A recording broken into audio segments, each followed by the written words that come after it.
Welcome to the Elaborate Topics podcast, where we focus on lab-specific strategies for medical laboratory professionals. We're proud to be the healthcare detectives that work behind the scenes to get the results needed to influence medical decisions. Let's grow together and jump right into the lab.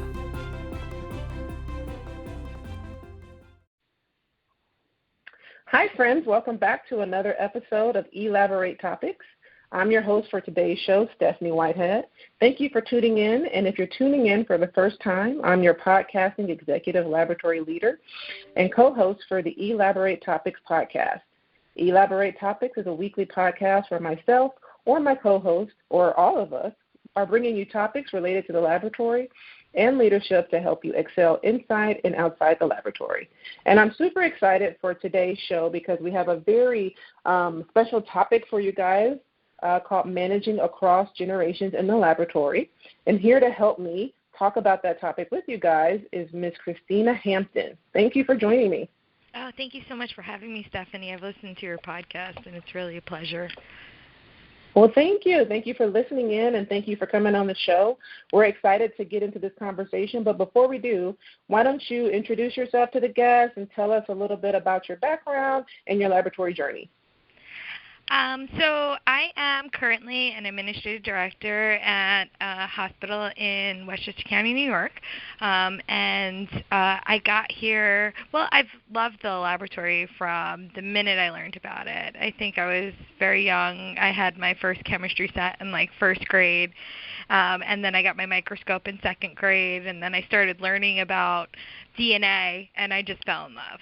So from a very young age, science and laboratory science specifically, I've just pursued my whole life. So when I graduated high school and I went into the field, I went in as a bio major.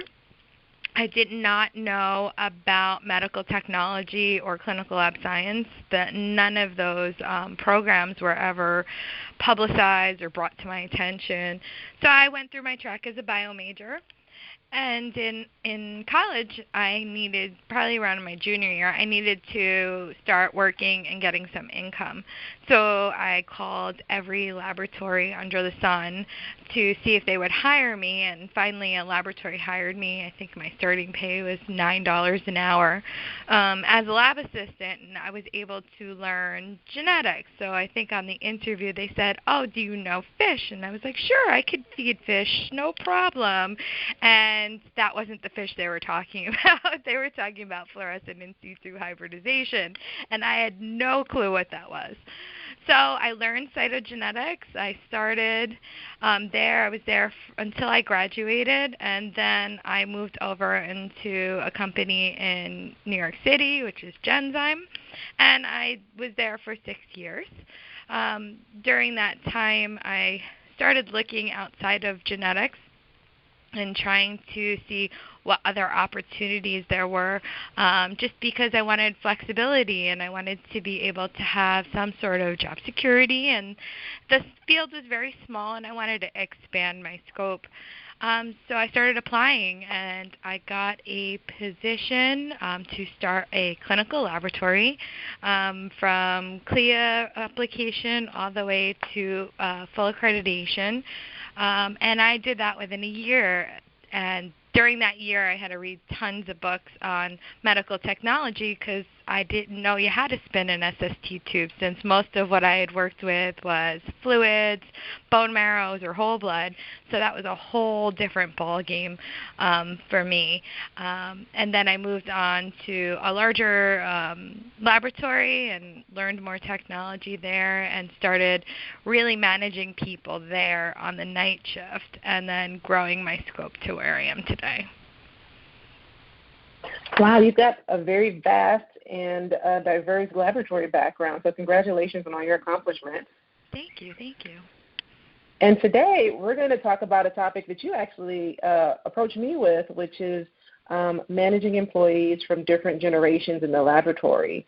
And so as we get into this discussion, tell me why you feel it's important to understand generational diversity when you're in the workplace, particularly if you're a leader.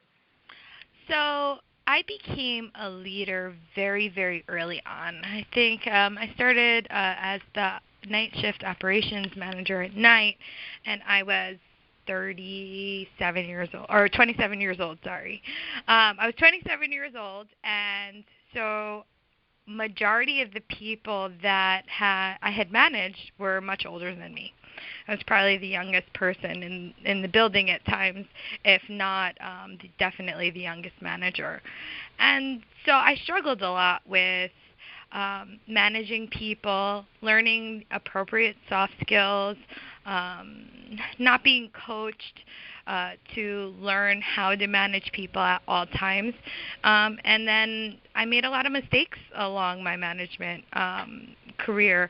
And so as I see newer employees coming to me looking for guidance on how they can grow their career and some coaching that way, I feel that it's important to recognize all of the people that are at different stages and come from different values and different age groups, and to understand that each section has to be managed differently and that they all have value. And the most frequent topic, which is why I sent it to you that day with Eureka Moment, is, the gap that we have right now in the older generations in the laboratory. There's a few in between, and then there's a lot of millennials and younger coming into the field now. And so there's a lot of discord between the different generations, and being a manager that's kind of in between both, I've had to learn a little bit about every single type of generation and what their needs are to be able to facilitate a good operation.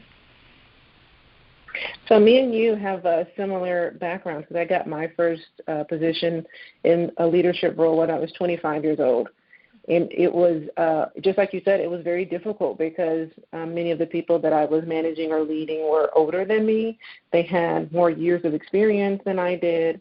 And it was difficult to motivate them and encourage them to follow my lead or listen to my suggestions, or even sometimes effectively communicate what needed to happen next, just because they didn't have that confidence and trust in me because of my age.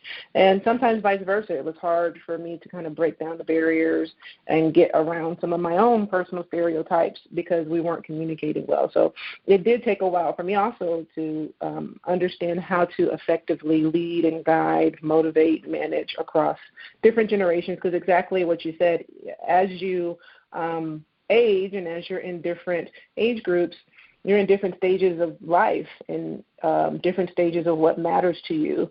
And as you kind of grow, what matters to you is very different in different stages. And unless you can educate yourself on what the needs are across those generations, it's hard for you to understand how to effectively manage those people. So just for the benefit of all of our listeners who are out there and they are now intrigued and want to know more, what are the different, or can you describe to us the different generations in the workplace that you might encounter? There's, everything from, you kind of mentioned a couple, millennials, Generation X, and what are some of the unique characteristics and work expectations associated with each generation? So right now there's about 5 to 6 generations in the workforce right now. And there's a lot of debate on how you define those generations, where you break them down. And there is some crossover. I know I told my mom I was a millennial, and she laughed at me. She's like, "You're a Gen Xer. There's no way you're a millennial." But, so there's a lot of debate on values and characteristics of each, and these are all generalizations, very much like horoscopes. I'm a Leo and I have this personality. So these are very much generalizations, and even their names on each one are debated. But you have the traditionalists, or the pre-boomers, or the great generation, which I have a few employees that are still in that bucket. I have baby boomers, and there's sometimes grouped 2 ways: early baby boomers and late baby boomers. And then you have your Generation X, millennials, and Gen Z. So The pre-boomers are from 22 to 45. The baby boomers are a large group between 46 and 64, and this is 1946 and 1964. Gen Xers are 1965 to 1980. Millennials, there's sometimes two waves. There's the first wave millennials, and this is, up for discussion. So it's the 1978 to 1989, and then you have second wave millennials, which are 1990 to 1996. And then you have the new generation, which is Gen Z, which is after 97 or 98. Okay, and so for the audience, these are the years that you would be born. And then also, like Christina said, all of these things are characteristics. I love that you compared it to the horoscope, because sometimes you feel like that fits me, or if my brother is right on the edge of two horoscope zodiacs, and sometimes he feels one way and sometimes he feels another way. So you may be listening, and when you do your own research, you might say, I'm kind of Gen X with a little millennial tendencies, but what are some of the specific characteristics or maybe the work expectations from each one of these? So I find that traditionalists or pre-baby boomers tend to be more independent. They want to come work, they want to get their job done, and they don't really like a lot of communication.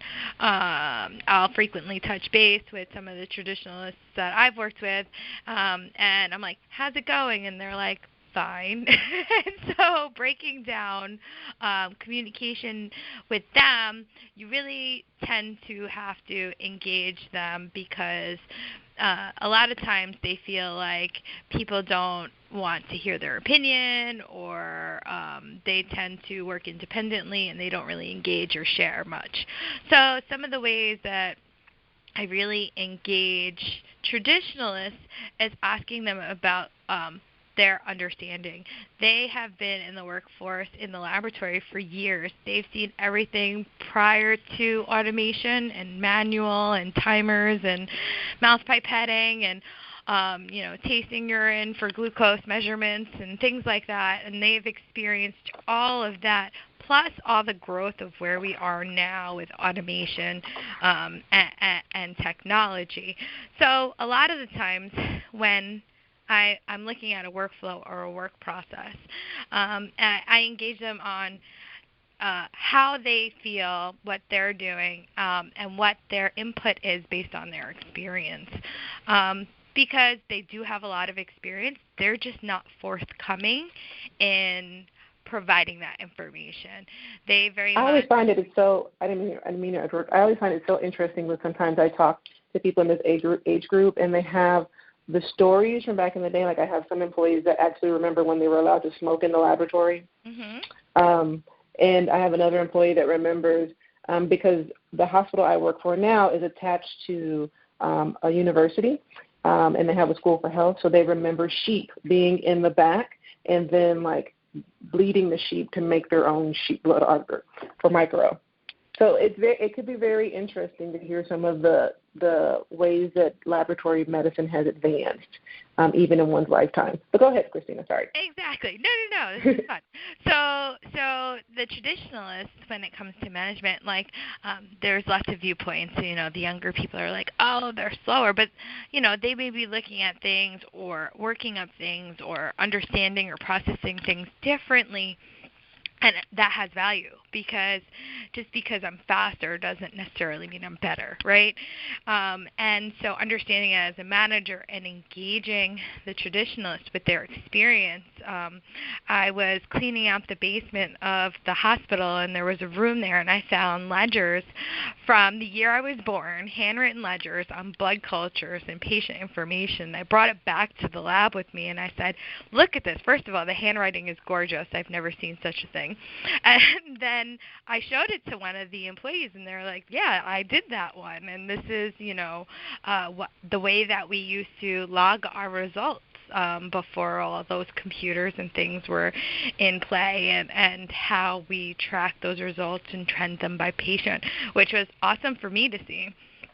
And so as they start to retire, because the fact that they haven't retired is astounding, and some of them truly love still working, and which is why they're still working, and they love what they do, and it keeps their brain engaged. Getting that information and talking to them on work processes, and so I know what works at 5 specimens doesn't work at 5,000 specimens, and tell me what the pieces that we're missing, and talk to me about why, or the mechanism behind how this works.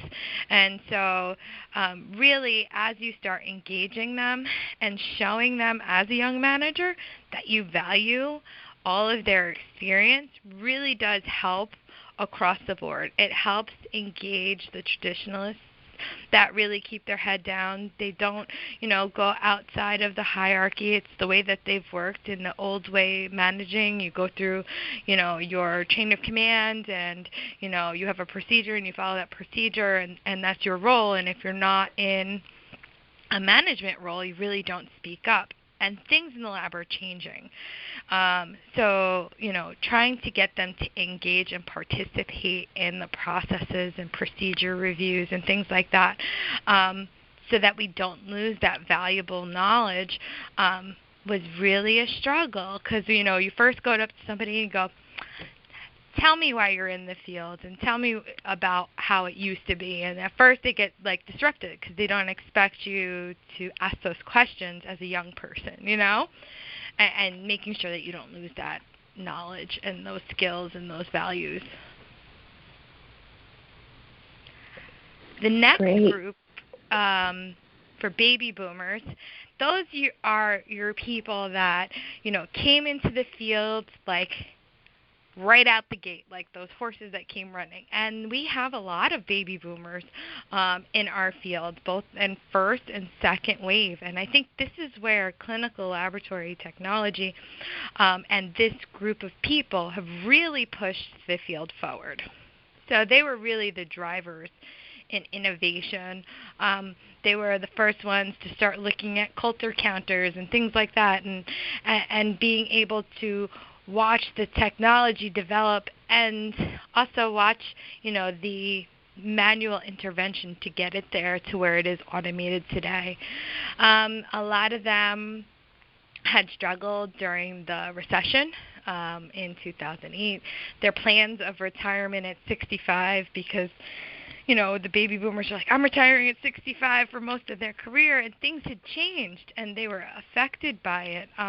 Not only financially, but, with organizations merging, laboratories closing, the reduction in reimbursements, the loss of stability in healthcare in general over the last few years, when it comes to laboratory medicine and how we maintain operations and keep that stuff going, with reductions in payments and resources, really challenge them. And so their concerns of making sure that I have what I need at this stage in my life. Most of their children are grown, if they have children, or, they have different ideas of, I've put in my dues, and these are the things, that I need, and I'm worried if I get sick, and can I retire, and all of these things personally are going through them while they're at work. And so engaging them, understanding what their needs are at this time, and then looking at your work processes and what you can offer to give stability to them. And then they work harder, and they know that you value their experience, and that, you want to hear what they have to say, and that they're still relevant and valuable, and that you'll work with them when they need something.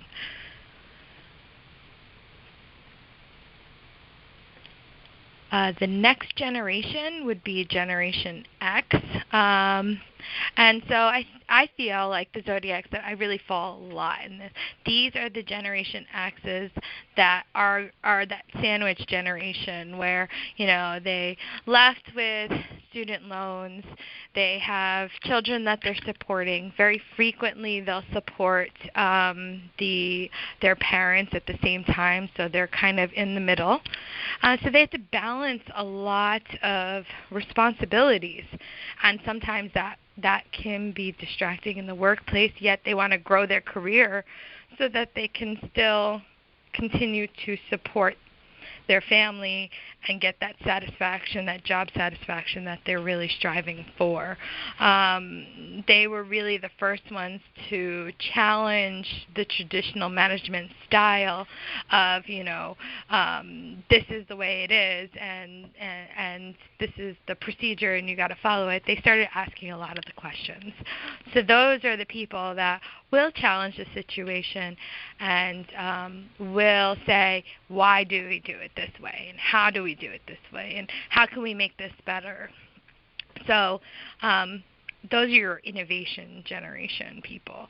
And so the challenge with some of them is that they don't have the history behind a lot of what they do because they're past the innovation state in lab medicine. They're past the manual process, while there's still some manual processes, but now they're driving forward. And sometimes mistakes are made because they don't have that history or that value, and trying to show them where to go and how to leverage both sides and other people to get all the information to make good decisions is definitely how I tend to manage Generation X. Millennials, they are your Fast and the Furious. They were really born in the technology age. Very few, if any of them, as well as Gen Z, don't know life without technology. Some of them don't know what it's like not to have a cell phone or the internet or the computer, for example. And so they missed out on a lot of the methodologies behind what we do, right? So in school they teach you it, but linking y equals mx plus b to a calibration is challenging for them. That equation that you learned in algebra in 9th grade is what you do every day. That is your calibration. That's how you get your values, and that is what you live and die by in the lab. So they feel that they accomplished a task and that they're done. And that, okay, I can do this really good. And so with them, they're missing the benefit of understanding the behind it and not moving forward. So it's challenging for them sometimes to take it to the next level with troubleshooting or things like that because they're not looking at the theory behind what they're doing. So that's like in a short a state of what my impressions are based on my research and experience on the different generations and how they kind of, I manage them a little differently and try to kind of get them to leverage each other with the different values that they bring to the table.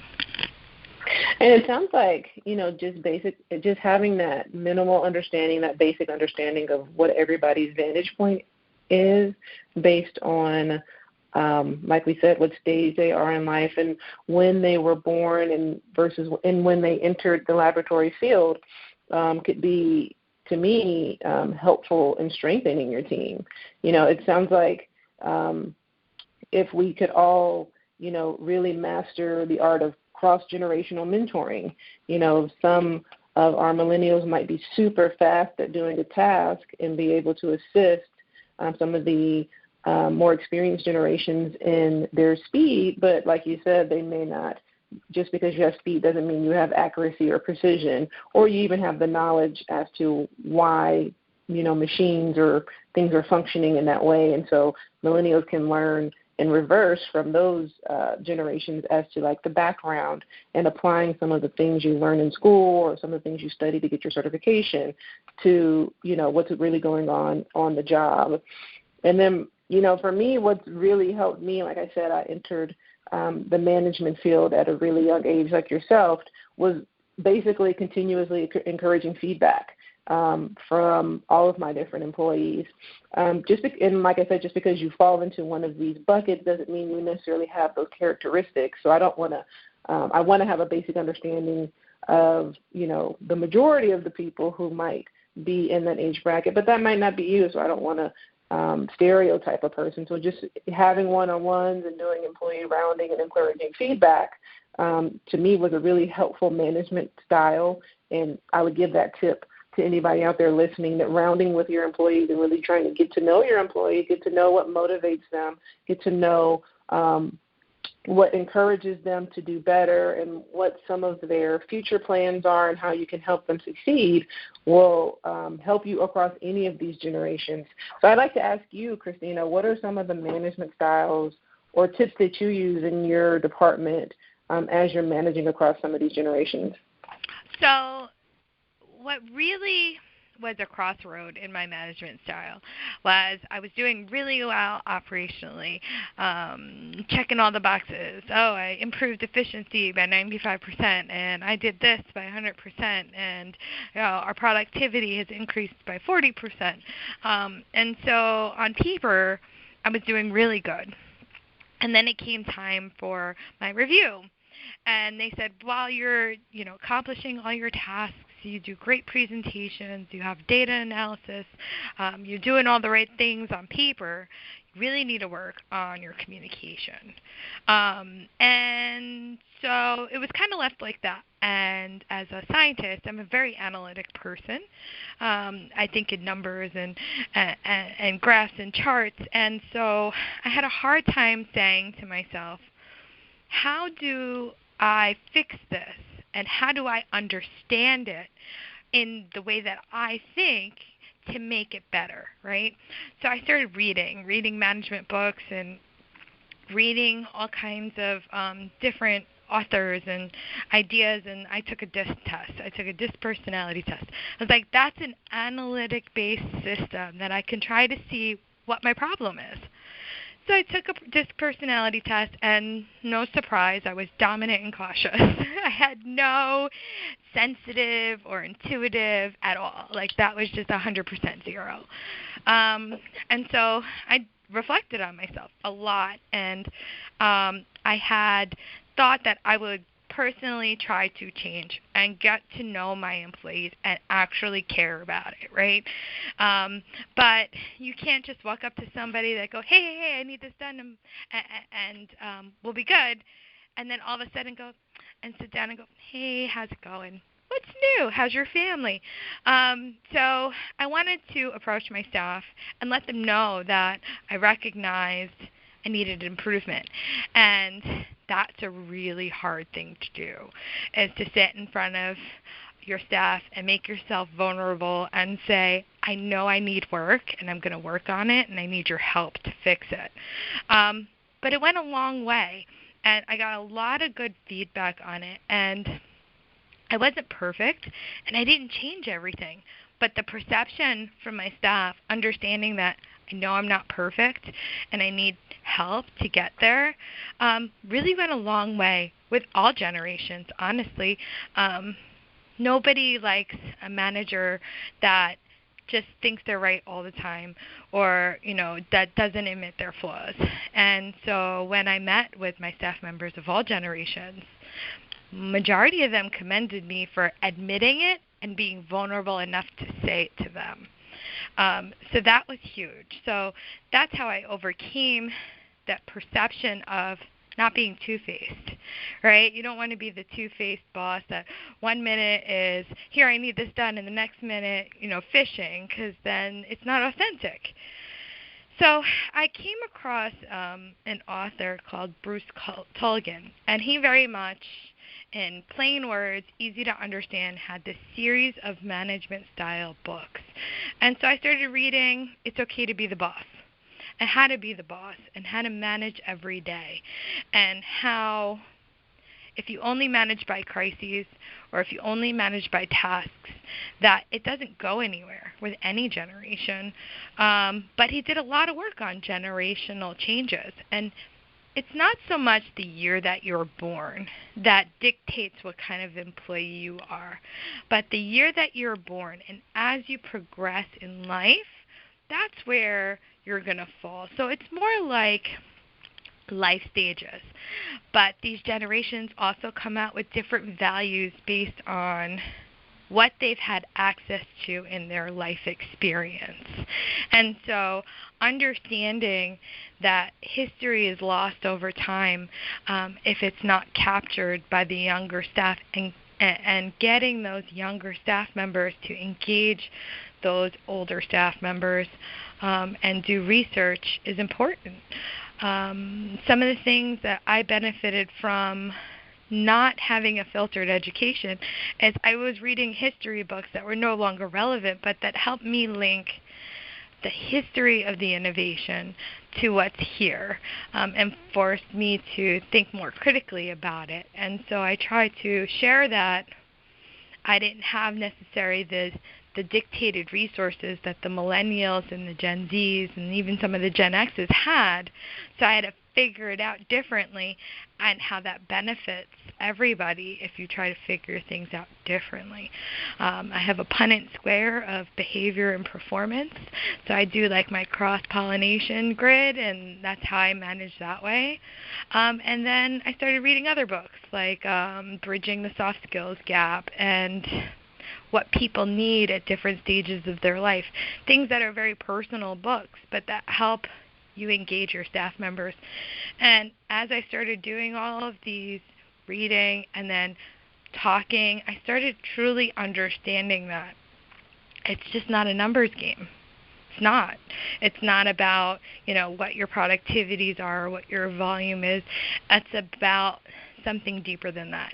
And if you connect with your staff members and you learn more about their experiences, both personally and professionally, that you make a larger impact on each other as well as patient care, because then you get more of the history and you learn more faster.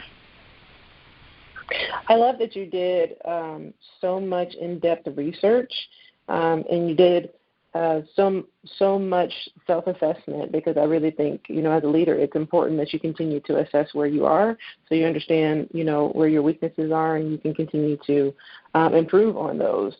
You can't improve on, what you're not, self-aware about. So I love that you did so much research and read so many books, and really just tried to increase your own knowledge throughout your management career. I, too, took a DISC test, and what's funny is I took the test when I was working at two different organizations, one very early in my career, and like I said, kind of right out the gate of graduating, and I worked a couple of years as a tech, and then I went into management, and I was a complete I. It just is like my personality. I was very outgoing, and I wanted to manage through friendships, and I thought, if we're all friends, then the CAP inspection will just come, and the quality and QC will just come, and, it'll all just fall in line if we all, have potlucks, and, if there's, the birthday luncheons and things like that. And so, I have evolved. And then what's funny is now, a little bit over 10 years later, then I'm married. I have 2 kids. I've been in management for about 13 years. I've been in the laboratory field for over 15 years. I'm more of a D and an S. And it just goes to show you how, as your life changes and you grow more life experiences, not that you change as a person, but you just develop different skills on how to adapt to different situations. And I think you just become stronger as a manager or as a leader. And so because you've done so much research and because you have so much knowledge on the subject, we know that, the generations have these innate differences, but what are some of the things that all the generations and really all people have in common? I think, there was is it Milo's pyramid of wants and needs? What's the pyramid of wants and needs? Mm-hmm. So I find that every single person wants to be appreciated and valued. Those are the 2 number 1 things that they want to feel. Completely agree. Their work is valued and that they're appreciated for what they do. I think the next underneath that is really making sure that, they're successful. Everyone wants to feel successful. Like, nobody wants to feel like they're coming to work and failing every day. So job satisfaction is probably the second aspect of it. And then understanding, exactly what their work-life balance is. They want their employer to understand that sometimes there's obligations that are outside of their control, and work with them. Some of the millennials specifically, and a little bit of the Gen Zs, watched their parents, and maybe some of the Gen Xers too. They were latchkey kids. Their parents worked 20 years in a field and worked really hard and worked their way up chain of command and spent all these years investing in a company only to be laid off around 2008, 2009. I was one of those people that watched my mom work for a publishing company for 20 years, only people aren't reading books anymore, and it's all digital, and the company ended up getting sold, and then her facility was dissolved. So when you watch your parents invest so much time and struggle and then get laid off, and then that there's not much stability since then, right? It's a struggle and it's a challenge. So, to feel secure in your job is important, and to understand that there's also flexibility if something happens as well. So some people say that job security and flexibility are two different things, but I think that it's, in my personal opinion, a very shared concept, because you want to know that when you need that flexibility, you can have it, and that you have that security behind it, right? And that your employer is willing to work with you when you need it. Specifically, like if your child is sick or if you need a surgery. I mean, we have all these job protections and FMLA and disability, but I think they want to feel that beyond those federal regs, that there's security and flexibility there. I totally agree. And I think, it's important to understand that as a leader, that the days of people working a lifetime employment are gone. And so if you're a leader who is in that generation where you're used to people, working in the laboratory, in the same laboratory department for 20 years and then retiring, and so therefore when you get employees that are perhaps millennial or Gen Xer and they're, wanting to promote quicker, or they're, leaving your department for another opportunity, that you don't feel slighted by that, but you just embrace that, sometimes the generational viewpoint of how to advance in your career and how to advance in your work, and the perception of work-life balance may be different. And so when you have a diverse team, how do you help your team see the benefits of each other? So bridging that generational gap between your team and ensuring that everybody is working together for that same common goal. So say I have an operational issue with a procedure, and it's not specific to any person, but it seems to be just an operating issue that may affect more than one process. I tend to meet with everybody individually when it's something that I have to get involved in, to understand their perception or their perspective, and ask like the 10 whys, although I try to stay away from whys because people think it's accusatory. So I try to say, how come this is the case? And that's just some of the things that I've learned, my management style is also changing word choice. But how come this is the way it is? And then how come that was the way it is? And just keep going down the list of questions till I get something there. And then I'll meet with the younger staff member and I'll say, how come? And usually I'm able to detect gaps on like the older employee and the younger employee. And I know the older employee has the answer to the one question, but then I know the younger employee has the answer to the other question. And so I'll take that information back, and I know it affects more than one staff member, so I'll bring it up and I'll attend a staff meeting, and I'll say, here's the issue, and here's the outcome. And now all the staffers have already had all the questions and thought about all the answers, and so I'll engage typically the younger staff member because they're usually quicker to talk up and provide their input. And so I'll be like, okay, talk about this. And I'll be like, well, does anybody have the answer to the third question? And then the older staffer.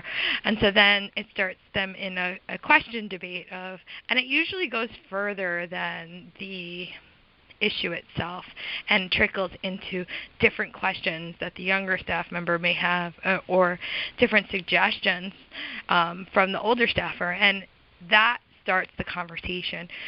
But you have to continue that conversation specifically at your monthly meetings. Like, it can't just be, here's the agenda and the uniform policy and the attendance policy and this policy change. Like, you have to make your meetings engaging. Leveraging technology now, I started employee engagement meetings via Zoom, and this is where I can get multiple people on multiple shifts to log in at the same time and have more of a cross-functional and cross-generational input. And so as we start talking through it, I for the most part have an idea of where we need to go, usually, and I get their input, and I don't offer my solution by no means. I let them work with it together, and then I find that typically that helps the operation work better. I think that's a great method. That's a great method. So as we wrap up our conversation, I like to ask our guests what advice or tips or tidbits can you leave for our listeners that they can use in their professional lives so that the podcast isn't really just us talking, but they can take things away and put them into action in their laboratory lives? So there's a couple of things, right? Recognizing that each individual generation or person, no matter what their age is, has value, and it's fishing out that value as a manager. That's your responsibility. And the other thing is reflecting on yourself and finding tools that help you understand how to cross those bridges that you may not necessarily have either understood or that are uncomfortable, and trying to find ways, like I did, in an analytic way to understand soft skills and admit your flaws and ask for help. I mean, I can't tell you how many times I've asked my traditionalists or my millennials, like, where I need help, I'm stuck, and I need your input, and that works better than anything else. And then I really like, all the reading I've done with Bruce Tulligan, and there's many others, so feel free to reach out, and I'll give you all of my book lists. It would be really fun to have that conversation. And speaking of reach out, how can the listeners reach out to you and connect with you if they want to know more about your books or some of the research you've done, or just more about your management style or your management tips? I'm on LinkedIn. My name is Christina Hampton, so it's CHRISTINA, Hampton, HAMPTON, or you can email me at ChristinaHampton11@gmail.com. Well, thank you so much, Christina, for joining me today. And thank you to our listening audience for tuning into our show with our special guest, Christina, as she shared with us her tips for managing across generations in the laboratory. If you like what you heard today and you want to listen to some of our previous shows, you can subscribe at directimpactbroadcasting.com. Remember to email us at elaboratetopics@directbroadcasting.com to learn more about this topic or others, or just to be a guest on the show, or to maybe give us some of your feedback or your comments. We like to hear from our guests that are tuning in, so we can make sure that we're curtailing the show to make sure that we're meeting your needs. You can always follow me at Stephanie Whitehead on Facebook, Instagram, or LinkedIn. Please tune in next week to hear another amazing episode of Elaborate Topics. And until then, have a great day. Thank you for tuning in to another episode of Elaborate Topics. where your hosts discussed relevant strategies for laboratory professionals. Please subscribe to this podcast on your favorite podcast platform and listen to us on directimpactbroadcasting.com. Stay tuned for another episode with information you can use to excel in your laboratory career.